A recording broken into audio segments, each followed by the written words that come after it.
Ba-dum-bum-bum-ba-da-da-da. Welcome to this year's Slammiversary review, 2015 TNA style. I am the huge one, Dave Coco, aka the Idiot, from KocoSports.net, KocoSports.com. It's where the world comes to kick ass, your home for combat sports, and above all, where it's okay to be a passionate fan. This is going to be a short review. I want to apologize to TNA. It's late, it's short. Real life is really messing up my YouTube schedule, so I apologize. We will have to have a meeting with the whole staff and figure out what we're going to do with this YouTube channel because we want to keep it going, but just so much real life excitement going on, and I can't wait to tell you about it. But let's talk about this Slammiversary, win, loss, or tie. I did watch it late because real life was getting in the way, and I wish I didn't hear other people's reviews or other comments on Facebook because I noticed something about TNA. There's just extremists. I want to be Bill Alfonso, call it right down the middle. There's just so many extremists. This is like, this was the greatest pay-per-view. Whoa, calm down, Eric Young. Calm down. We'll decide if it's the greatest pay-per-view. And then some people are like, it was absolute shit. Did I watch it? Of course I didn't watch it, but it was shit. As always, we ask you win, loss, or tie. What did you think about this? I'm going to give it a very weak win because at some parts of this pay-per-view, it felt like a pay-per-view.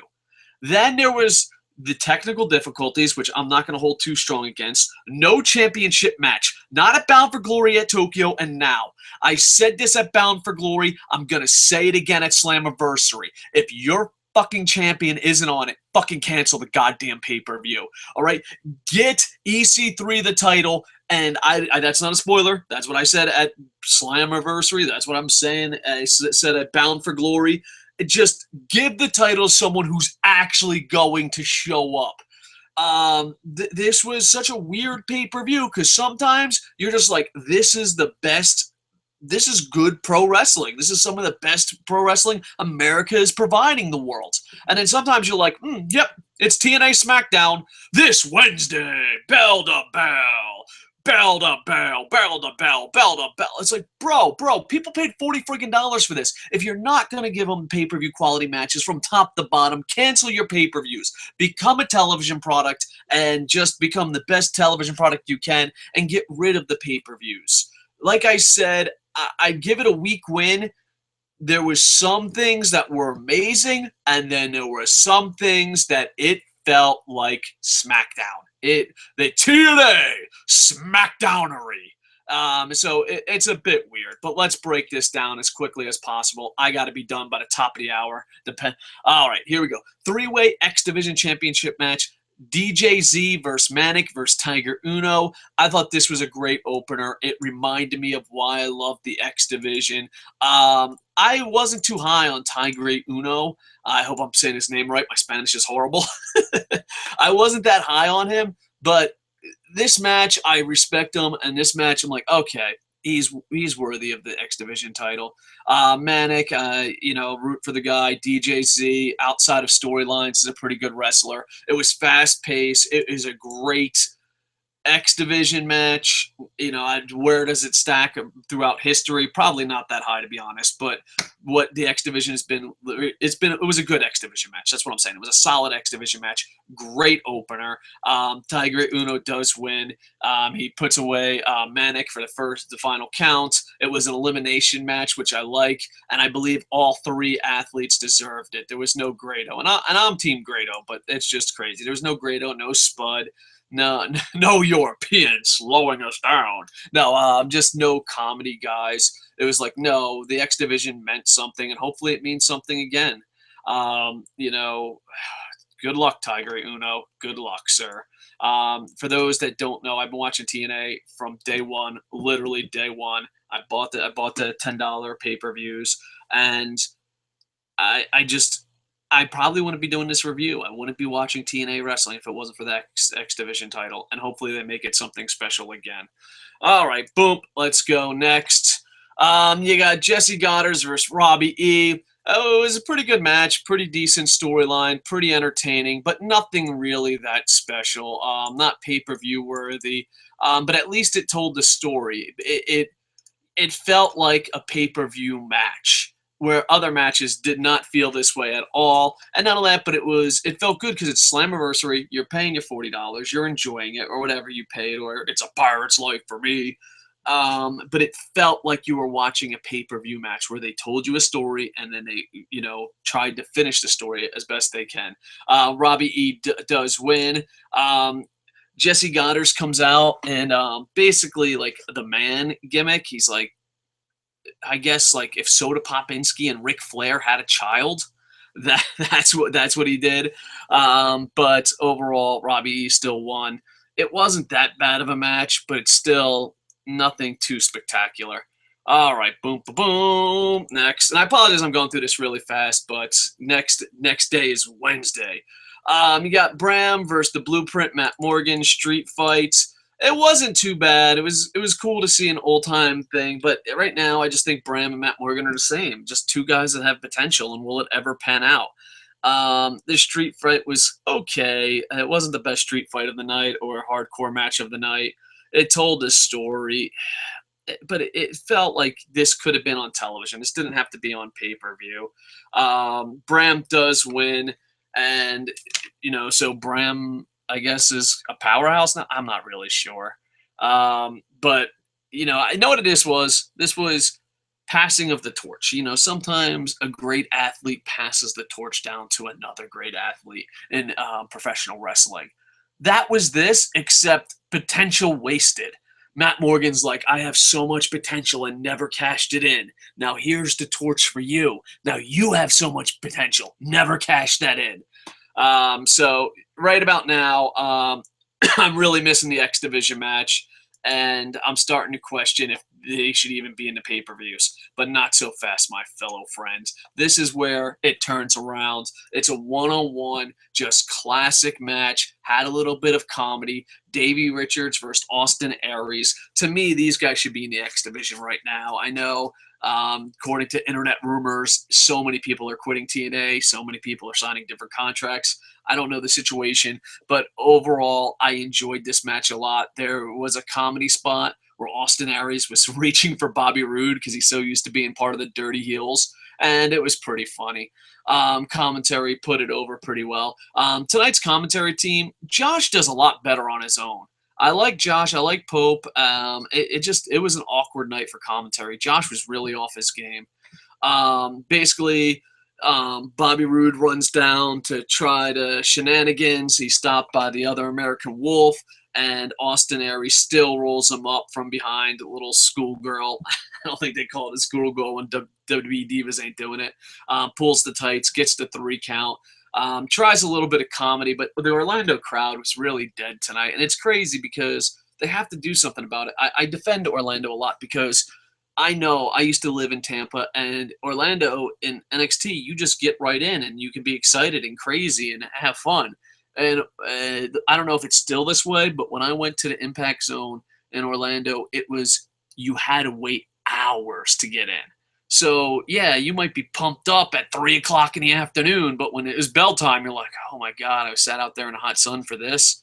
Austin Aries joked that it was going to be a bra and panties match, but it just died. There was a lot of funny stuff Austin Aries said that the fans just didn't do it. Austin Aries had a lot of good comedy. It was a really good match. Fast-paced action. This is what the X Division really should be if they cared about the X Division. But they decide that they're going to have a 30-minute Iron Man match. Guess when? Tonight? On pay-per-view? On Slammiversary?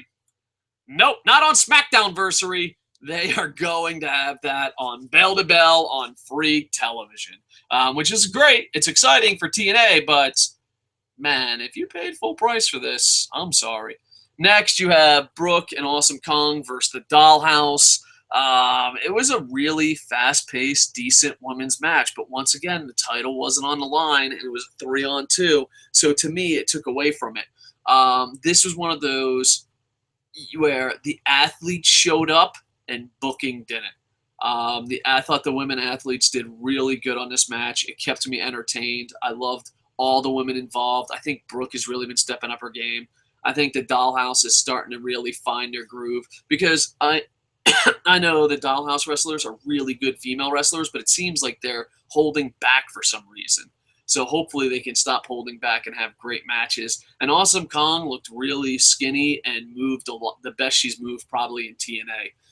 Overall, I enjoyed this match. I just wish it meant something. It's a pay-per-view, and your world champion's not here, and your women's champion here. So good job, athletes. Bad job booking. Bad TNA. Bad TNA. All right, next. This was my favorite match of the night besides the main event. And the reason it was my favorite match of the night because it felt like a pay-per-view feud. There was a storyline. There was video packages. It looked like this really could be the end of the feud. And not only that, but a lot of times people have, well, they called it an unsanctioned match. A lot of times, like earlier, Bram's hardcore match. It's just fucking having a hardcore match for the sake of having a goddamn hardcore match. I think the fact that this hardcore match looked like it was going to end a feud. It had storyline, had packages, had a reason for it to be hardcore. Everything, this felt like a pay-per-view. And it goes back and forth. That's why it's such a weird pay-per-view. And I can understand why people that hate TNA said it sucked. I understand how people that love TNA said it was great. Because it was a SmackDown and a pay-per-view. This felt like a pay-per-view.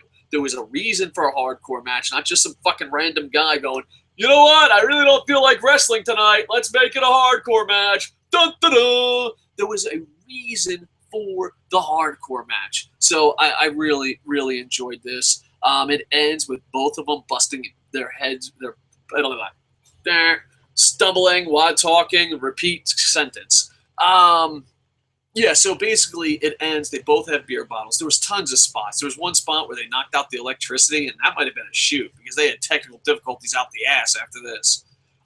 But they both had beer bottles at the end, and they both smashed their heads with beer bottles at the same time. And then James Storm just happened to land on Magnus. I found Josh to be very annoying tonight, but I thought he did a great job of selling this match and selling this story. I thought it was really interesting. So I thought this might have been maybe match of the night. I'm a huge Jeff Jarrett mark, but the reason, not in ring. I mean, Austin Aries and the Wolves obviously had the best match of the night in ring. But the problem is, it was just, well, wait till it happens on free television. So it took away. The main event was really special, but I think it was only really special for old school TNA fans that really love Jeff Jarrett. But this, it felt like, no, this is a pay-per-view match. This is why we did it. So I really enjoyed it. And yeah, there was a lot of hardcore spots. And it was hardcore spots where it made sense in the story. Not some fucking random goddamn idiot going, let's make it hardcore. Why? Well, because we can't fucking tell a story to save our fucking lives anymore. So James Storm wins. I don't know where this is going. Everyone and their mothers having contract disputes, but overall pretty good. Next, the ultimate fucking SmackDown match. All right, we're watching Sunday Night Goddamn Heat, right? You have EC3, the motherfucker who should really be champion, and Tyrus versus Mr. Anderson and Lashley. There was a shit ton of technical difficulties, but overall, EC3 and Tyrus do win, but EC3 pinned Lashley. I did not see that coming, and he did it pretty clean for EC3 standards. And I haven't read spoilers for tomorrow's show yet, but I'm beyond pissed off that EC3 didn't win it at a pay-per-view. And if EC3 doesn't beat Kurt Angle, which, the odds are in his favor, just booking-wise, I don't get it. I don't get it. Stop having fucking pay-per-views, all right? I was there live for Bound for Glory. I fucking paid for this. I had to pay a lot of fucking money. The crazy amounts of fucking money. It was fucking insane. But why? Why? Am I at a WWE goddamn house show or Slammiversary? It was bad. There was technical difficulties. The match didn't fucking matter. The only highlight to me was EC3 pinned Bobby Lashley. So that was the highlight. Dear Dixie Carter, dear TNA, get out of the pay-per-view business or have your goddamn champion there. Have your champion there. All right, and now the main event. which was a feel-good moment of the year. For if you're an old-school TNA fan, Jeff Jarrett returned. You had a Slammiversary King of the Mountain match, but now there's a King of the Mountain title. What does that mean? Like, oh, we got to have a championship match because our champions are never going to show up on goddamn pay-per-view again. And it pisses me the fuck off because Kurt Angle is advertised everywhere on this goddamn pay-per-view. Everywhere. It's bullshit, dude. It's bullshit, dude. Your champion has to make it to the goddamn pay-per-view. And I don't care if you're saving it to pop the rating. It's bullshit. Don't have the fucking pay-per-view if you're not going to take it seriously. There wasn't even a fucking Hall of Fame this year. But you got Jeff Jarrett, Eric Young, Bobby Roode, Matt Hardy, Drew Galloway. And it wasn't that bad of a match. It felt like the $10 pay-per-views. It had a bit of a throwback. Karen Angle was there, and she was acting her heart out. And, at the very end, Jeff Jarrett wins, and they're like, there's more questions than answers. And it went off the air, and I just thought there was a thank you, Jeff chant in the beginning. But I just thought he deserved a lot more for everything Jeff Jarrett's done. And I don't know if I'm being a Jeff Jarrett fanboy, but if it wasn't for him, we wouldn't be watching this. There wouldn't be no TNA.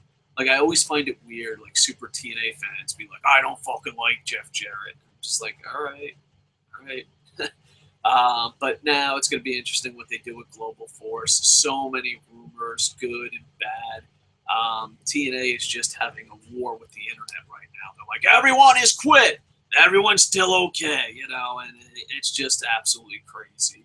But I want TNA or Global Force Wrestling or Impact Wrestling or whatever they want to combine and just be good again, and focus on making the best goddamn shows possible. I'm pretty sure if you got the bell-to-bell matches in this pay-per-view, it would have been a huge win. I mean, can you imagine? You got EC3, Kurt Angle, the Wolves versus the Dirty Heels. It would have been amazing. It would have been amazing. So hopefully, if they are going to do a pay-per-view again, they put in all their effort, or just get out of the pay-per-view business and work on it. There's the thing about TNA right now. There's so many rumors. Is the company lying? Is the internet lying? That you don't know what their future is. But you know what? Hopefully they survive one way or another. And hopefully they finally get their shit together, especially for those super diehard TNA fans that just scream at the top of their lungs how great TNA is.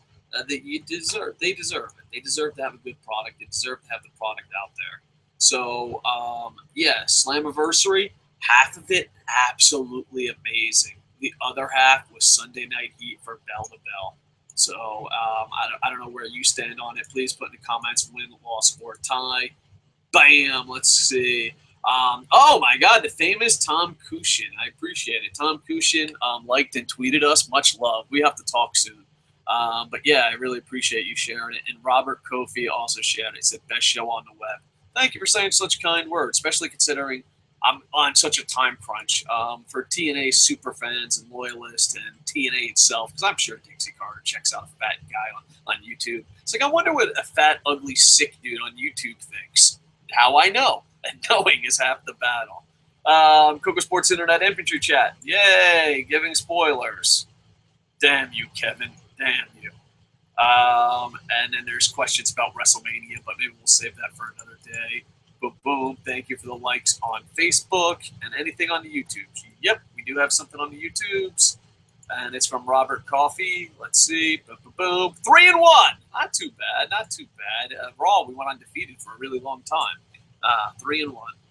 Well, we got a winning record. I guess that's all that matters. Robert Kofi, you are the only commenter on YouTube, and we have a rule, because, I live in Tokyo, Japan, and I have no idea what time it is in the time zone. I think it's like 5 o'clock in the morning in America. We have a rule. If you're the only person to comment on YouTube, the show is dedicated to you. So congratulations, Robert Kofi. This show is dedicated to you. Hi, David. How are things going? Okay, boop, boop, boop.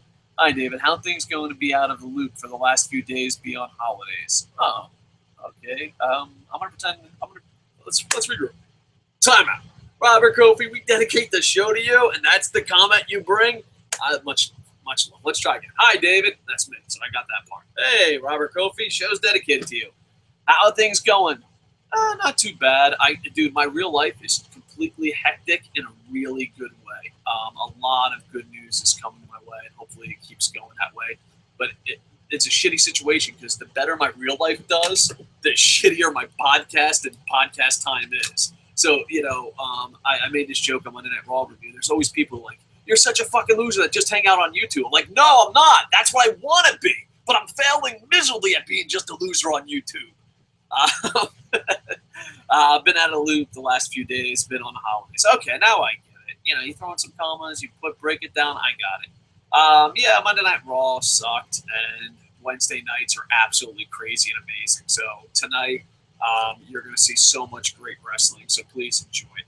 All right, like, comment, subscribe, follow us on Twitter at KocoSports, and much love to everyone that gave us a like and checked us out. Sorry about the short recap, and also sorry about the show being a little late. But like I say, man, so much good stuff is happening in my life, and hopefully the good stuff slows down so I can do more YouTube podcasts.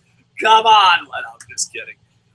But like, comment, subscribe, follow us on Twitter at KocoSports, and we hope to have a shit ton of awesome, huge announcements soon, or I'll just fail miserably. Either way, stick around. Did I say like, comment, subscribe enough? Hey, alligator. What do you say? Like, comment, subscribe. Thank you very much. With that, I am over. Oh my goodness, I'm late. Bum, bum, bum,